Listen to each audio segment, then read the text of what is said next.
Hello everyone, welcome back to the Python Beginner to Expert series. I am Bhavesh Sangtani, and in the last video we saw Python data structure, which is dictionary, and it is been commonly used in Python. But today we'll be seeing a most important topic which helps Python to make decisions. Okay, so every single program you will ever write, right? Be it a login system, be it a AI model, be it a payment app. Okay, so everything comes down to a single thing, which is its core decision making skills. Okay, so in this video I'll be going to teach you how Python uses conditional statements such as if-elif-else ladder and nested if-else to make these decisions. And at the end of this video you will be able to create things such as a grading system, a login checker, and even a leap year calculator. So let's get started. So these are the Python conditional statements which we will be looking into. So the first one will be the if statement, after that the if else statement, and then if else ladder, and at last nested if else. Okay. And we will be also talking about the common mistakes and the best practices while implementing these Python conditional statements. Okay. So firstly, what are conditional statements? So these are the statements which lets a program make decisions and run different blocks of code depending on whether a condition is true or false. For example, if I want to decide if I need to carry an umbrella with me or not. So it depends on whether it will be going to rain today or not. So if it is going to rain, I will take an umbrella with me. If it is not going to rain, then I won't carry an umbrella. Okay. So in Python, conditions are usually built using two type of operators. The first one is comparison operators and the second are logical operators. So the comparison operators compare various variables and conditions, and logical operators are also used for the same. So if we take a quick example, so conditional or comparison operators are used to compare between different type of integers. For example, if we want to check if I is greater than 3, right? So it will print true. Okay, because 5 is indeed greater than 3. And if we want to check if equals to 3, then it will print out as false. And for logical operators, multiple conditions are combined. For example, if we have a age as 20, so if we want to check if age is greater than 18 and less than 60, and our age is 20, so it will return as true because both of the statements are true and we are using the AND operator. Okay. And if we use the OR logical operator, then if we want to check if the age is less than 18 or the age is greater than 16, so it will return as false because both of the conditions are false. Okay. So this was a little bit about comparison and logical operators, because this will be helpful in understanding the if else statements also. Okay. So now let's talk about the if statement. So it is the simplest form of decision making. So the block runs only if the condition is true. If condition is false, it will not run. Okay. So in Python, indentation is mandatory. So it defines the block after the if statement, and there are no curly braces like C++ or Java. Okay. So this is a simple program to check if a number is positive. So we assign a value 15 to number, and if we want to check if a number is greater than 0, that means it is positive, right? So if it is greater than 0, then it would return as the number, which is 15 is a positive number, and program continues after the if block. Okay. So now let's try to run it. So it is connecting to the kernel. So our number is 15, right? And if we want to check if a number is positive, so definitely it is greater than 0. So it will return 15 is a positive number. And then at the end of the condition, it will print program continues after the if block. Okay. So this is the output. Okay, as expected. Now let's check the second example. Let's check the voting eligibility check criteria. So our age is 19, right? And the voting eligibility age is 18 or greater than 18. Okay. So if my age is 19, then if I want to check if I am eligible to vote or not, then I'll check if age is greater than equal to 18, then print you are eligible to vote.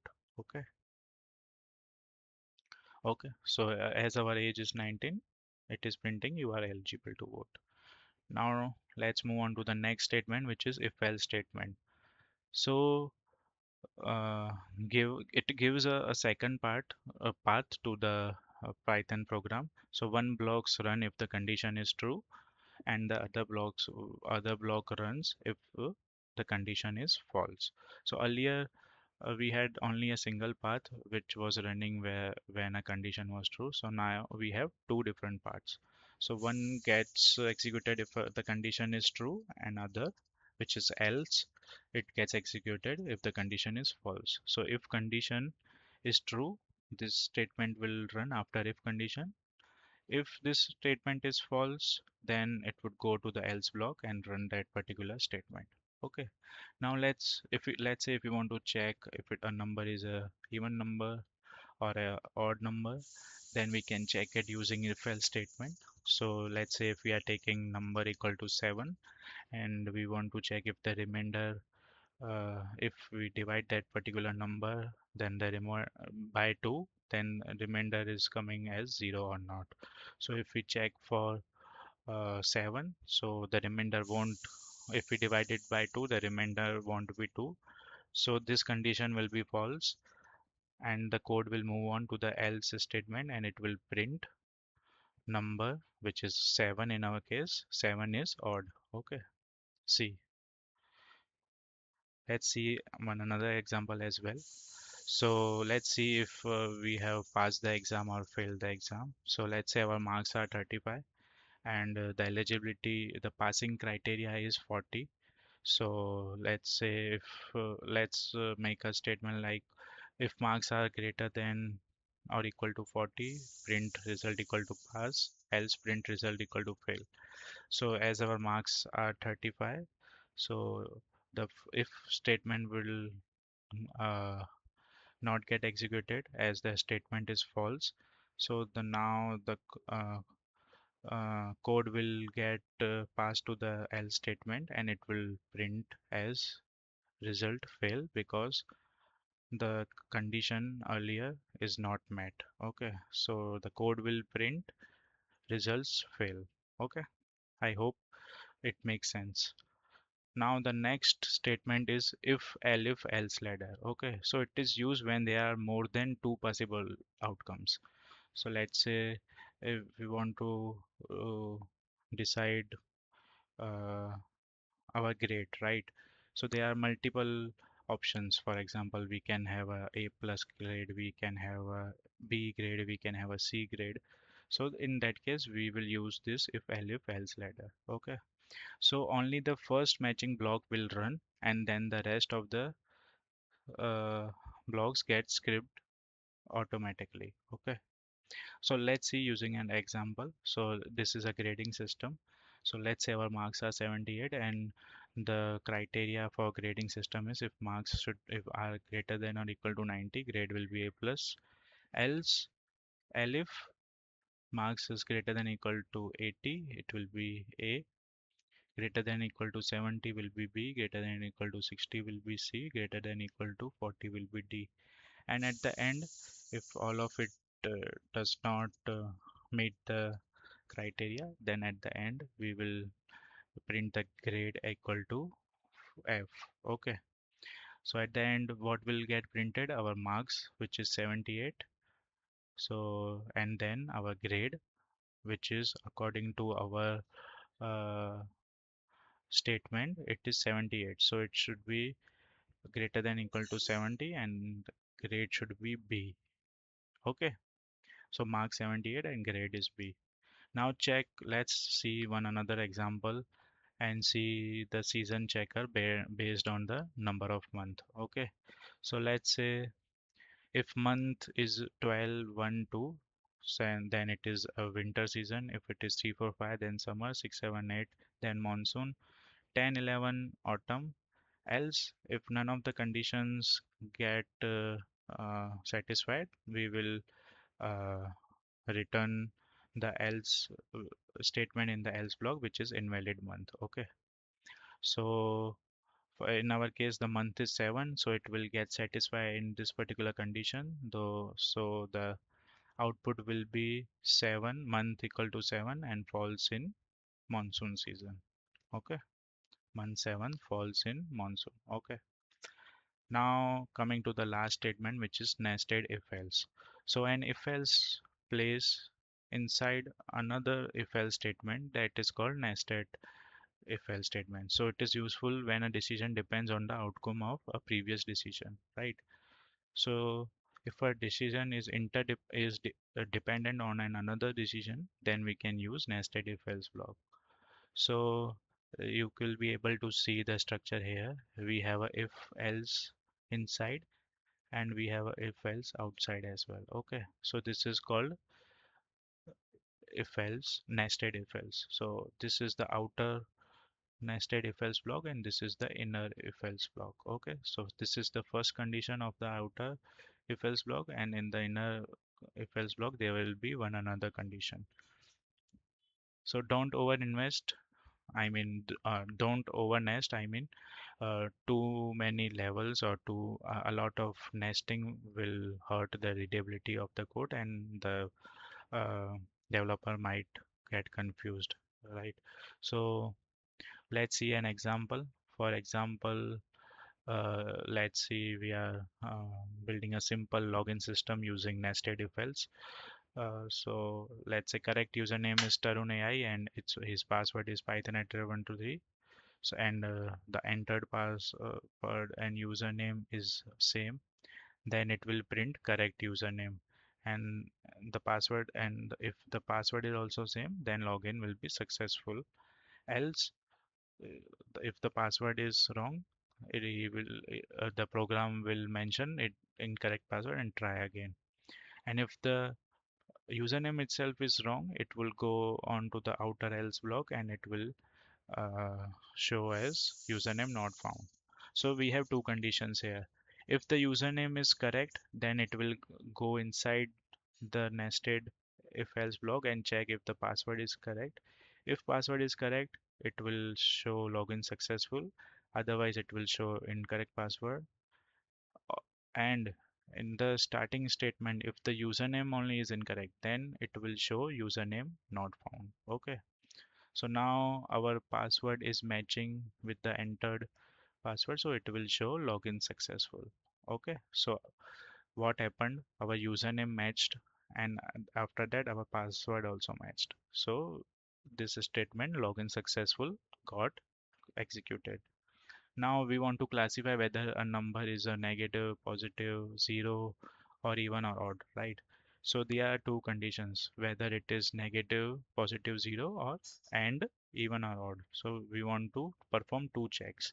So what we will do in our initial check, we will check if it is greater than zero. If it is greater than zero, then we will check if it is a positive, even, or positive odd. If it is less than 0, we will check if it is negative even or negative odd. Okay. Else, we will define the number is 0. Okay. So let's say our number is -8. So our this condition number is greater than 0 gets failed. Okay. So it will now move on to this particular elif block. Number is less than 0. Now it will check if it when divided by 2, if it is remainder is equal to 0 or not. So in our case it is 0, so it will print negative and even. Okay, So let's try to run this code for -8. So it prints -8 is negative and even. Got it?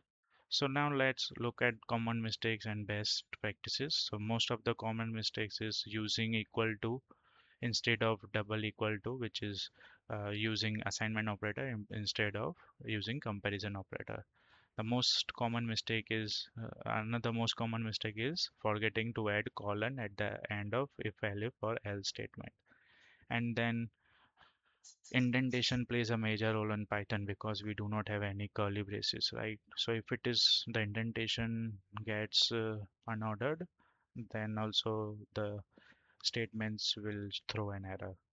And best practices is we should use ternary one-line operator for simpler cases. So for example, if a number is 10, then we can uh, use ternary operator. For example, result equal to even if number divided by 2 equal to 0, else odd. So we have defined two statements in a single statement, right? So this is a one-line ternary operator for simpler cases. We can use it. Else we can also use and or to combine conditions and using and reduce the nesting. Okay. So these are some of the practice exercises which I will be attaching in the description. So you can practice it, and I have also attached the solution. So first try to solve it by yourself and then only watch the solution. So that's all for the Python conditional statements. I hope I was able to make your conceptual understanding crystal clear by giving so many examples. So yeah, in the next video, we will learn about various type of loops. And till then, keep learning and keep coding. Bye bye.